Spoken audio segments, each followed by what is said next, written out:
കൊള്ള നടത്തി, തട്ടിപ്പ് നടത്തി ഈ ദുരന്തബാധിതരുടെ നമ്മൾ നേരത്തെ ഉപയോഗിച്ച പദങ്ങളുണ്ട്, ശവം തൂക്കികൾ എന്ന്.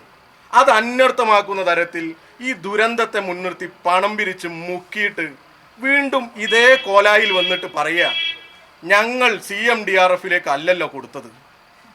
3 തവണ ഞങ്ങൾ പത്രസമ്മേളനം വിളിച്ചു പറഞ്ഞു, നിങ്ങളെ എല്ലാവരെയും ക്ഷണിച്ചു, നിങ്ങളുടെ തിരുവനന്തപുരത്തുള്ള പത്രമാധ്യമ സുഹൃത്തുക്കളോട് പറഞ്ഞു, ഞങ്ങളുടെ അക്കൗണ്ട് കാണിച്ചു കൊടുത്തു.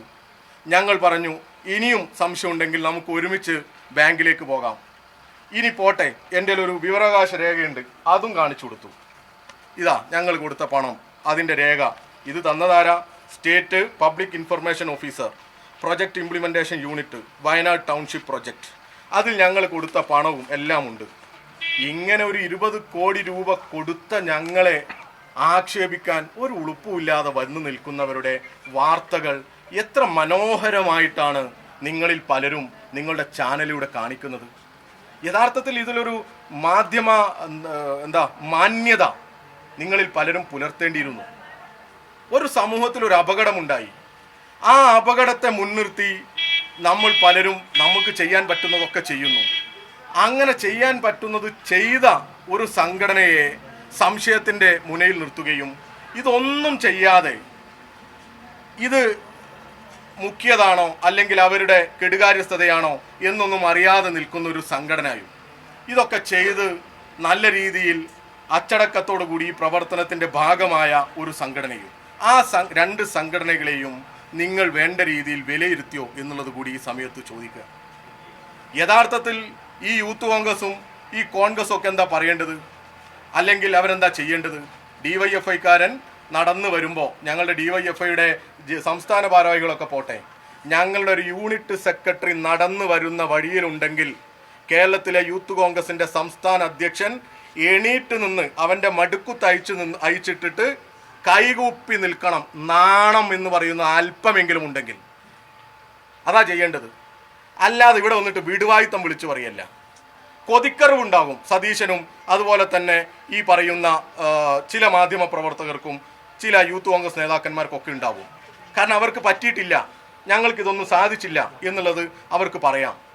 എന്നാൽ പിന്നെ അവരതല്ലേ പറയണ്ടേ? കൊതിക്കറിവൊക്കെ ഉള്ളിൽ വെച്ചുകൊണ്ട് അവർ പറയണ്ടേ, ഞങ്ങൾക്ക് പ്രാപ്തിയില്ല, ഞങ്ങൾക്ക് ശേഷിയില്ല, ഞങ്ങളുടെ നേതാവിൻ്റെ ശേഷിയും പ്രാപ്തിയുമൊക്കെ മറ്റു ചില കാര്യങ്ങളിലാണ് ഞങ്ങൾ വിനിയോഗിച്ചത്, ഞങ്ങൾക്ക് ഞങ്ങളുടെ സംഘടനയെ ചേർത്ത് നിർത്തി ഈ പണമൊക്കെ സ്വരൂപിക്കാൻ പറ്റിയില്ല എന്നങ്ങ് പറഞ്ഞാൽ പോരെ?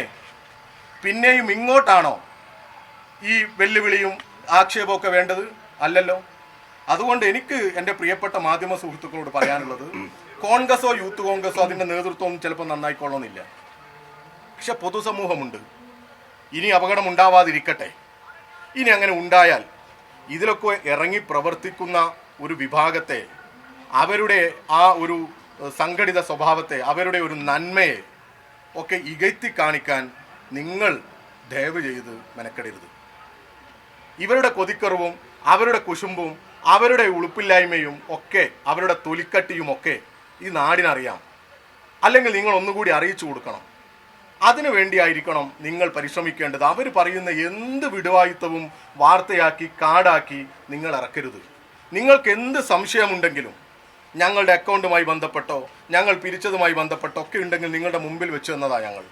266 പേജുള്ള ബാങ്ക് സ്റ്റേറ്റ്മെൻറ്റ് നിങ്ങളുടെ മുമ്പിൽ സമർപ്പിച്ചവരാണ് ഞങ്ങൾ.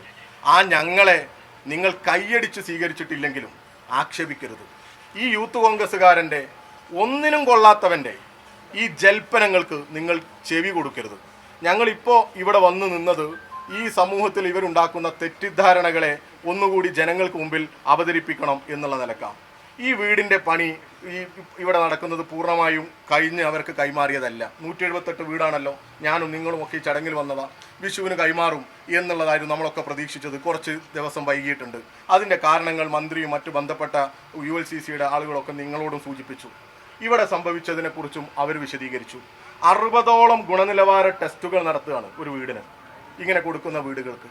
ഇപ്പോൾ ഈ അപ്പോക്സി ട്രീറ്റ്മെൻറ്റും മറ്റുമൊക്കെ ഇവിടെ നടക്കുകയാണ്. വേറെ 5 വർഷക്കാലയളവിൽ ഇവിടെ എന്തെങ്കിലും ഇതുപോലെ ഡിഫക്റ്റ് ഉണ്ടായാൽ ആ ഡിഫക്റ്റിൻ്റെ ലാബിലിറ്റി ആർക്കാണ്? ഈ നിർമ്മാണ കമ്പനിക്കാണ്. അതിനേക്കാൾ വലുത് ഇനി എന്താ വേണ്ടത്?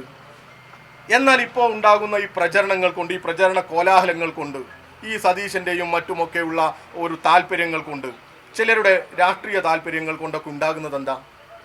ഉണ്ടാകാൻ പോകുന്നത് ഈ വീട്ടിൽ താമസിക്കാൻ വരുന്ന ജനങ്ങൾക്ക്, അവർ ഒരുപാട് അനുഭവിച്ചവരല്ലേ, അവർക്ക് വീണ്ടും ഒരു അസ്വസ്ഥത ഉണ്ടാവുക ചെയ്യുക.